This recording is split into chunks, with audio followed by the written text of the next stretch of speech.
कौमी असम्बली का इजलास गैर मुआयना मुद्दत तक मुलतवी कर दिया गया है और हुकूमत बिलाखिर आइनी तरामीम करने में नाकाम ठहरी है। इस वक्त कौमी असम्बली के इजलास के बाद जो अरकान कौमी असम्बली हैं वो यहाँ पर मीडिया से गुफ्तगू कर रहे हैं। सहाफ़ियों की बड़ी तादाद यहाँ पर मौजूद है।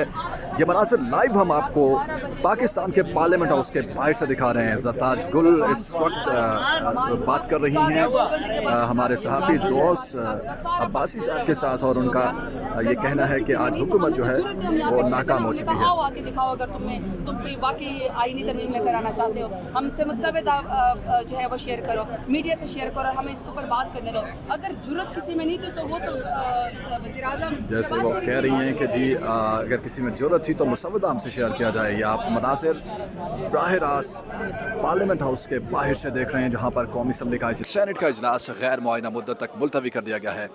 ये कहा जा रहा था ईसा की मुद्दत मुलाजमत को तोसी देने, जजेस की अपॉइंटमेंट अपने हाथ में लेने और दीगर मामलों के लिए ये आइनी तरामीम लाई जा रही थी ताकि हुकूमत है इसको बचाया जा सके। क्योंकि अगर काजी फाइज ईसा चले जाते हैं अक्टूबर में, जैसे कि उनकी रिटायरमेंट डेट है, तो उसके बाद हुकूमत को नए चीफ जस्टिस से कहा जा रहा है कि परेशानी का सामना है, लिहाजा इसको टैकल करने के लिए तरामीम लाई जा रही थी। लेकिन मौलाना फजल रहमान को बड़ा जोर डाला गया रात गए तक, मगर वो आपको उसके बाहर से बराह रास्त सिखा रहे हैं। डॉक्टर फारूक सत्तार एमक्यूएम के रहनुमा हुकूमत के अहम इत्तेहादी यहाँ पर बातचीत कर रहे हैं। आपका बिल इतना अच्छा है जिसके लिए आप यहाँ खड़े होकर दलाइल देते, तो यार लोगों को जाके समझाएं, बात करें। एमक्यूएम के पास भी उस वक्त आए जब बिल पेश होने का दिन था, और उस दिन आके जब मेरे लोगों से बात करेंगे तो लगेगा कि हमें सिर्फ टेकन को ग्रांटेड लिया गया। इसके लिए वक्त देना चाहिए। एक हफ्ता था, पूरा एक हफ्ता था, इसमें पीटीआई की भी तसल्ली हो जाती, मौलाना की भी तसल्ली होती।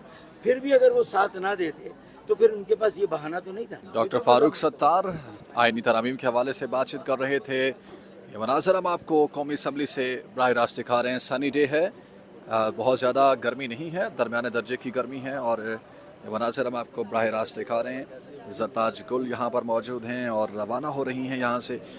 देखते हैं वो क्या कहती हैं जाते जाते। पूरी डिफिनेशन होती है, लेकिन हमारे सामने कोई आईनी तरमीम का मुसव्वदा पेश नहीं किया गया, अखबार में नहीं किया गया, किसी कमेटी में नहीं किया गया, मीडिया से शेयर नहीं किया गया। देखिए, मैं बार बार एक ही बात करती हूँ कि अगर वाकई आईनी मुसव्वदा है, अगर वाकई पाकिस्तान के लोगों के लिए कोई आईनी तरमीम उनकी बेहतरी के लिए हो रही है, तो फिर शहबाज शरीफ फॉर्म 47 वाले वज़ीर-ए-आज़म हैं, इतनी जुर्रत होनी चाहिए कि आवाम को कॉन्फिडेंस में लेके आवाम से खिताब करें।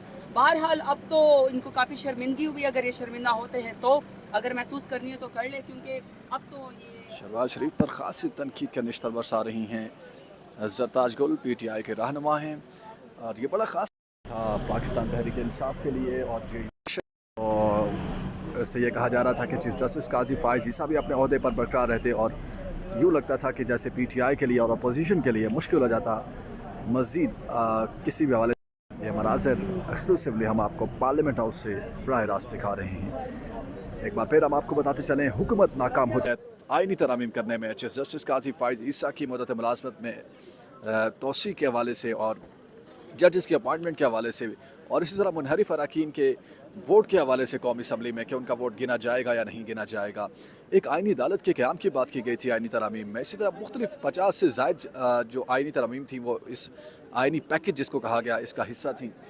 देखते हैं क्या बनता है। फ़िल वक्त ये मनाज़िर हम आपको पार्लियामेंट हाउस से बराह रास्त दिखा रहे हैं जहाँ पर